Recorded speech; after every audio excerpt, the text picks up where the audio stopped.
Ciao bambini, sono la maestra Chiara. Come state? Allora, vi ricordate che con la maestra Michela lunedì abbiamo conosciuto due nuove letterine?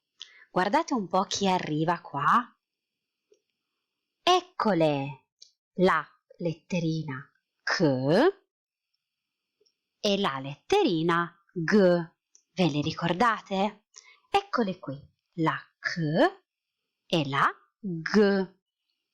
Ora, bimbi, quando le nostre letterine incontrano le vocali e in particolare incontrano A, O, U, formano delle sillabe.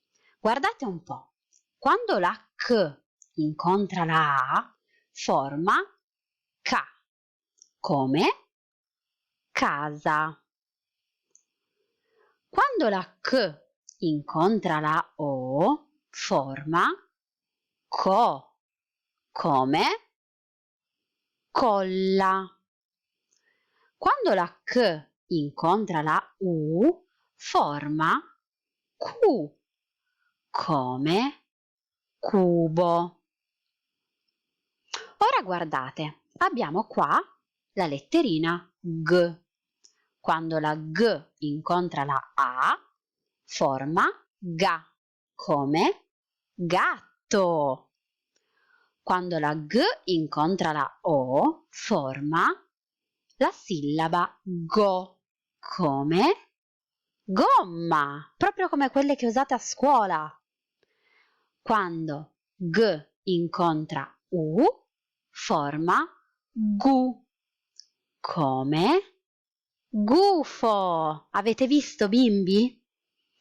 Adesso proviamo a leggere insieme. Guardate che paroline arrivano. Questa è la parolina casa. Casa. Ecco qui la nostra casetta. Ora abbiamo la parola gomma.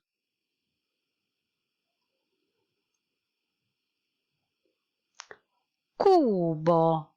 Guardate, eccolo. Ecco la nostra nuova parolina. Gufo. Avete visto che occhi grandi che ha il nostro gufo? Andiamo avanti. Ecco un'altra parola. Gatto. Eccolo. Colla.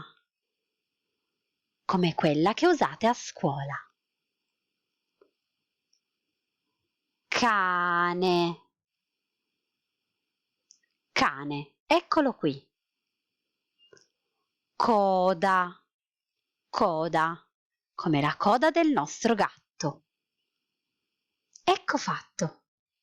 Ciao bambini, ci vediamo alla prossima lezione. Adesso vi manderò un file dove troverete tutte queste paroline.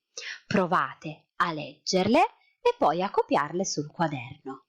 Ci vediamo presto. Ciao bimbi!